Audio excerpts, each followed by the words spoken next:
So welcome guys, this Mansi Goswami from the bioscience arena. आज की इस वीडियो में हम अमीनो एसिड्स के बारे में डिस्कस करने वाले हैं, जो कि बायोकेमिस्ट्री का काफी इंपॉर्टेंट टॉपिक है। ये अमीनो एसिड्स होते क्या हैं? तो जैसे कि हमें पता है हमारी बॉडी में प्रोटीन्स प्रेजेंट होते हैं। तो प्रोटीन की जो बेसिक मोनोमर होती है या बिल्डिंग ब्लॉक जो होती है वो होती है अमीनो एसिड। कहने का क्या मतलब है, जो प्रोटीन होती है वो अमीनो एसिड से मिलकर बनी हुई होती है। कैसे? जैसे कि ये एक अमीनो एसिड, ये एक अमीनो एसिड, ये एक अमीनो एसिड, इस तरीके से, और इनके बीच में बॉन्ड प्रेजेंट होता है। इस बॉन्ड को हम बोलते हैं पेप्टाइड बॉन्ड। तो इस तरीके से अलग अलग अमीनो एसिड रेजिड्यूज मिलकर क्या बनाते हैं? प्रोटीन बनाते हैं। अब ये जो एसिड है ये एक कंपाउंड है जिसमें क्या क्या होता है? कार्बन होता है, हाइड्रोजन होता है, ऑक्सीजन होता है और नाइट्रोजन होता है। अभी मैंने बताया ये प्रोटीन की बिल्डिंग ब्लॉक है, यानी कि हम बोल सकते हैं monomer of protein is amino acid. Then अब काफी सारे अमीनो एसिड प्रेजेंट होते हैं नेचर में। हमारी बॉडी के अंदर भी काफी सारे अमीनो एसिड प्रेजेंट होते हैं, लेकिन जो सबसे पहले डिस्कवर किया गया था वो था एस्पार्जिन। नेक्स्ट बात हम करें अमीनो एसिड का स्ट्रक्चर कैसा होता है। तो अमीनो एसिड बेसिकली जो कॉमन स्ट्रक्चर होता है अमीनो एसिड का इस तरीके का दिखता है। इसमें क्या क्या दिखाया गया है? इसमें फर्स्ट है, सेंटर में एक कार्बन प्रेजेंट होता है। अब ये जो कार्बन होता है, हमें पता है कार्बन में 4 वैलेंसी होती है, तो यानी कि 4 बॉन्ड बनाएगा ये। तो जो पहला बॉन्ड होता है वो अमीनो ग्रुप से होता है, यानी कि NH2। सेकंड होता है COOH, जिसको हम कार्बोक्सिल ग्रुप कहते हैं। थर्ड होता है हाइड्रोजन, और फोर्थ होता है साइड चेन। अब सभी तरह के अमीनो एसिड में, जितने भी अमीनो एसिड होते हैं उनमें ये जो बेसिक स्ट्रक्चर है, यानी कि हाइड्रोजन अमीनो ग्रुप, कार्बन और कार्बोक्सिल ग्रुप, ये बिल्कुल सेम होते हैं। सिर्फ चेंज कहाँ पर होता है? ये जो हमारी साइड चेन होती है ये हर अमीनो एसिड की अलग अलग होती है, तो इसीलिए हम इसको R से रिप्रेजेंट करते हैं। आई होप आपको ये पॉइंट समझ में आ गया होगा। अब नेक्स्ट टर्म आता है एम्फोटेरिक इन नेचर। जो अमीनो एसिड होते हैं एम्फोटेरिक होते हैं नेचर में, मतलब एसिड के पास पॉजिटिव चार्ज भी होता है और नेगेटिव चार्ज भी होता है। जो अमीनो ग्रुप होता है ये हमारा पॉजिटिव चार्ज होता है। इसका क्या मतलब है पॉजिटिव चार्ज का? कि ये एक प्रोटॉन ले सकता है, तो NH2 से NH3 हो सकता है। और पॉजिटिव चार्ज कहाँ पर होता है? कार्बोक्सिल ग्रुप के पास होता है, यानी कि नेगेटिव चार्ज होता है। इसका क्या मतलब है कि ये जो हमारा कार्बोक्सिल ग्रुप है ये एक प्रोटॉन दे सकता है, क्योंकि इसके पास ये H होता है, ये एक प्रोटॉन को दे सकता है, तो इसीलिए ये इस पे नेगेटिव चार्ज आ जाता है। तो इक्वल अमाउंट में एक पॉजिटिव और एक नेगेटिव है, तो पूरा नेट चार्ज क्या हो गया? 0 हो गया। तो वो कंपाउंड जिसके पास पॉजिटिव और नेगेटिव चार्ज होते हैं उनको हम एम्फोटेरिक कंपाउंड बोलते हैं। तो इसीलिए हम बोल रहे हैं कि अमीनो एसिड जो होते हैं वो एम्फोटेरिक होते हैं नेचर में। नेक्स्ट, तो हम स्कूल टाइम से पढ़ते हुए आ रहे हैं, हमारे जो अमीनो एसिड होते हैं जिनसे मिलकर प्रोटीन बनती है वो टोटल 20 होते हैं। अलग अलग तरह के होते हैं, आगे हम क्लासिफिकेशन में देखेंगे। तो उसमें से एक बेसिक सा है ग्लाइसिन। ग्लाइसिन के बारे में आपने सुना होगा। तो जो ग्लाइसिन, ये जो स्ट्रक्चर है ये ग्लाइसिन का स्ट्रक्चर है। इसमें देखें एक कॉमन बीच में कार्बन है। दूसरी चीज क्या बताई थी कि एक अमीनो ग्रुप होगा ये NH3।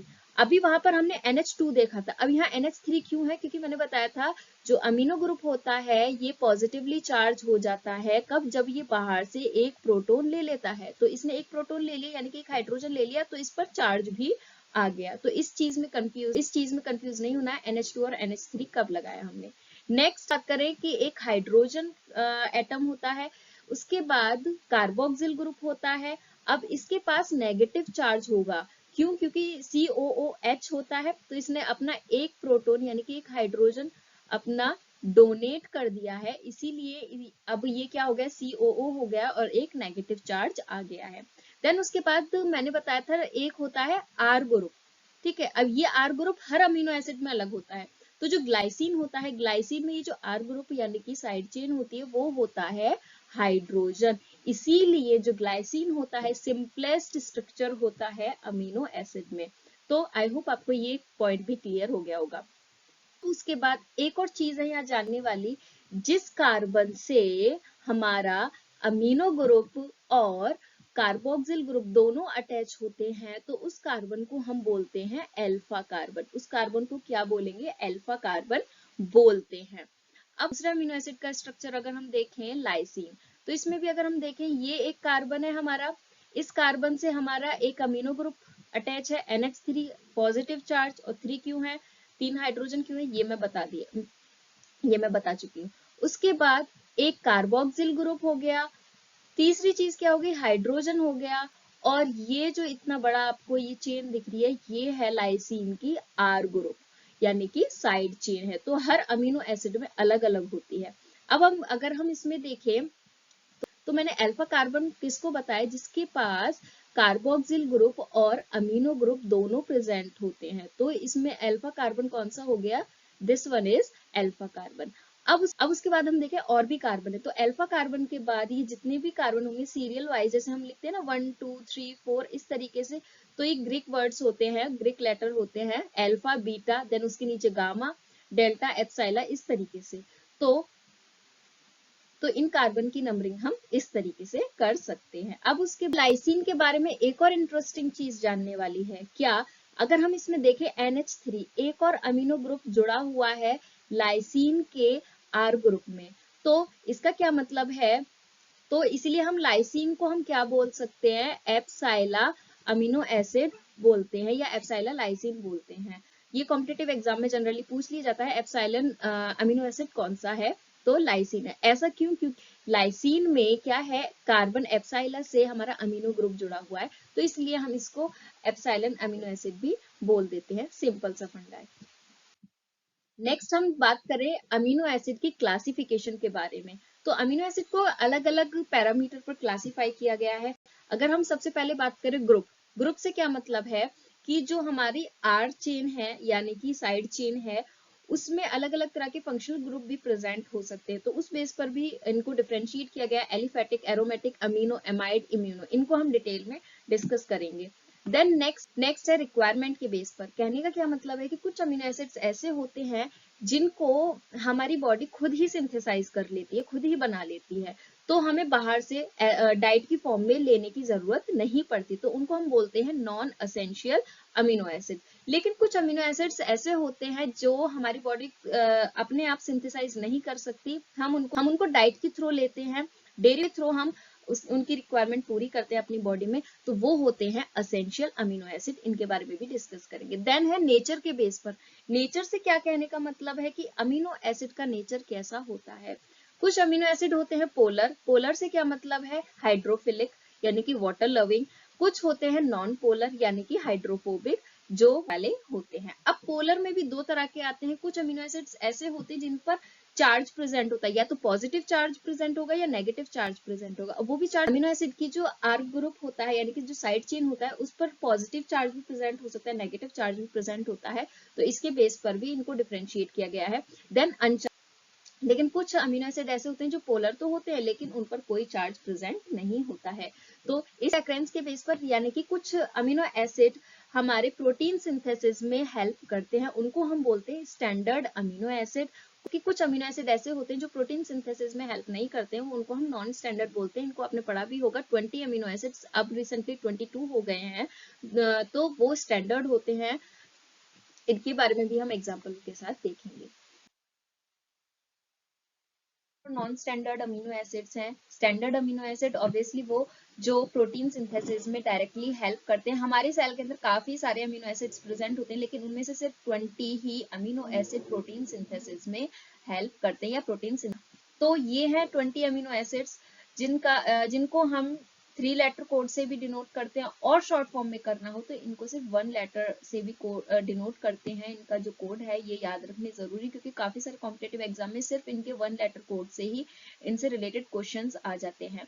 तो वैसे तो इनका जो फर्स्ट लेटर है वो ही इनका वैसे तो इनका जो फर्स्ट लेटर है वो ही इनका कोड है, लेकिन काफी सारे ऐसे अमीनो एसिड में जैसे कि एलेनिन है और आर्जिनिन है जो दोनों ही ए से शुरू हो रहे हैं, तो उनमें से एक का नाम अलग लेटर से डिनोट किया गया है। तो ये होते हैं हमारे standard amino acid.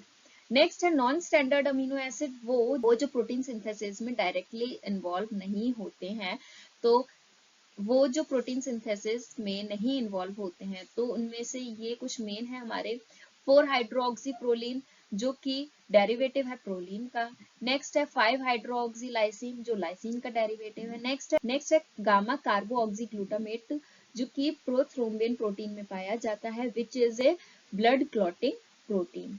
N formyl methionine और उसके बाद एन एसिटाइल सीरीन, ये कुछ हमारे नॉन स्टैंडर्ड अमीनो एसिड होते हैं।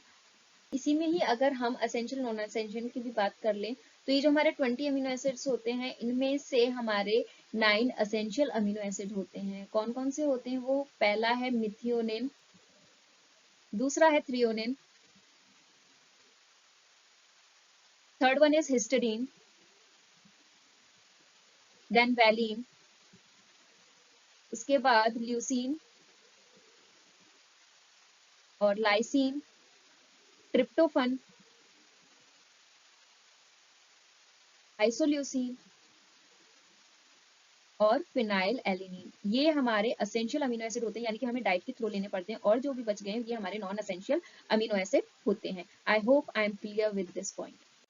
तो अब हम बात करें अगर नॉन पोलर अमीनो एसिड्स के बारे में, तो टोटल हमारे 9 अमीनो एसिड्स होते हैं जो कि नॉन पोलर होते हैं, दैट मींस हाइड्रोफोबिक होते हैं नेचर में। इसमें हम सबसे पहले बात करें अगर प्रोलीन के बारे में, तो प्रोलीन में साइड चेन जो होती है, यानी कि जो आर ग्रुप होता है वो कुछ इस तरीके का दिखता है। ये सबसे हटके होता है, प्रोलीन सबसे अलग होता है। क्यों? क्योंकि इसमें जो साइड चेन होती है ये डायरेक्टली कनेक्ट होती है अल्फा कार्बन से।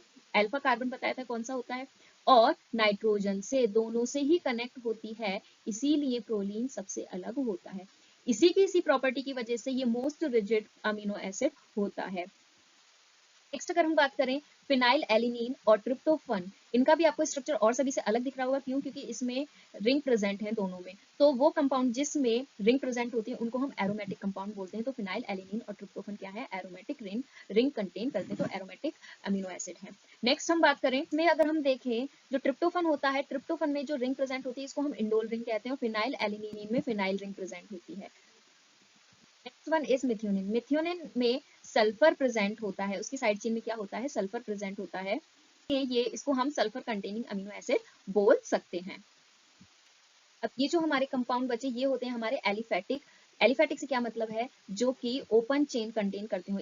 जैसे कि इनमें रिंग फॉर्म हो रही है, इनमें रिंग फॉर्म नहीं हो रही है, ये ओपन चेन है, तो इनको हम बोलते हैं एलिफेटिक कंपाउंड। तो एलिन वैलिन ल्यूसिन ये हमारे एलिफेटिक कंपाउंड है। तो ये हमारे पूरे 9 पोलर अमीनो एसिड होते हैं, इसी के साथ आइसोल्यूसिन भी। तो अब नेक्स्ट हम बात करते हैं पोलर अमीनो एसिड के बारे में। तो पोलर अमीनो एसिड्स भी दो तरीके के होते हैं। First one is charge and second one is अनचार्ज। तो इसमें हमें ये पोलर अनचार्ज अमीनो एसिड है, यानी कि जो आर ग्रुप होगा उसके पास कोई भी चार्ज नहीं प्रेजेंट होता है। तो ये कितने होते हैं? 5 होते हैं। सीरीन, थ्रियोनिन, सिस्टीन, एस्पार्जिन और ग्लूटामिन, जिसमें कि हमारे सीरीन और थ्रियोनिन क्या होते हैं? हाइड्रोक्सिल ग्रुप होते हैं। कहने का क्या मतलब है कि इनके पास OH ग्रुप प्रेजेंट होता है इनकी आर चेन में। देन उसके बाद सिस्टीन क्या होता है हमारा? ये सल्फर कंटेनिंग होता है। क्यों? क्योंकि इसके पास सल्फर प्रेजेंट होता है। नेक्स्ट हम बात करें एस्पार्जिन और मीन के बारे में, तो इनके पास COO ग्रुप होता है, जिसका क्या मतलब हुआ? ये कार्बोक्सिलिक होते हैं नेचर में। पोलर अमीनो एसिड में एक और रह गया है टायरोसिन। टायरोसिन भी हमारा पोलर अनचार्ज होता है। तो इसका स्ट्रक्चर किस तरीके से दिखता है? सेम जैसे कि ये हमारा स्ट्रक्चर दिख रहा है, इतना ये सेम होता है, बस ये SH की जगह क्या होता है? बेंजीन रिंग होती है। आई होप आपको बेंजीन रिंग का स्ट्रक्चर पता होगा, और इसी के साथ OH ग्रुप जुड़ा हुआ होता है इस तरीके से बेंजीन रिंग के साथ। तो अब क्योंकि इसमें भी OH ग्रुप होता है, तो ये भी हमारा हाइड्रोक्सिल होता है। तो हाइड्रोक्सिल हमारे सीरीन, थ्रियोनिन और टायरोसिन होते हैं। सल्फर कंटेनिंग हमारे सिस्टीन होता है पोलर में, और नॉन पोलर में कौन सा था? मिथियोनिन था। नेक्स्ट ऐसे पोलर अमीनो एसिड की जो कि चार्ज होते हैं, चार्ज यानी कि पॉजिटिव चार्ज और नेगेटिव चार्ज। तो वो अमीनो एसिड जिनके पास पॉजिटिव चार्ज होता है वो बेसिक होते हैं नेचर में। तो कौन कौन से होते हैं वो? लाइसिन, आर्जिनिन और हिस्टिडीन होते हैं, जिनको हम HRK यानी कि 1 लेटर कोड से डिनोट करते हैं।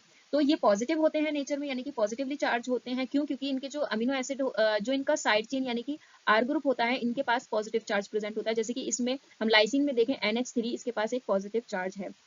ऐसे ही आर्जिनिन में अगर हम बात करें तो NH2, इसके पास भी एक पॉजिटिव चार्ज है। हिस्टिडीन, इसके पास भी इसके आर ग्रुप में एक पॉजिटिव चार्ज है। तो ये पॉजिटिव होते हैं नेचर में। नेक्स्ट हम बात करें अगर नेगेटिवली चार्ज अमीनो एसिड की, तो ये एसिडिक होते हैं नेचर में। इसी के साथ ये सिर्फ दो ही होते हैं, एस्पार्टिक एसिड और ग्लूटामिक एसिड, जिनको हम डी और ई से डिनोट करते हैं। इनके पास नेगेटिव चार्ज प्रेजेंट होता है इनके आर ग्रुप में। तो ये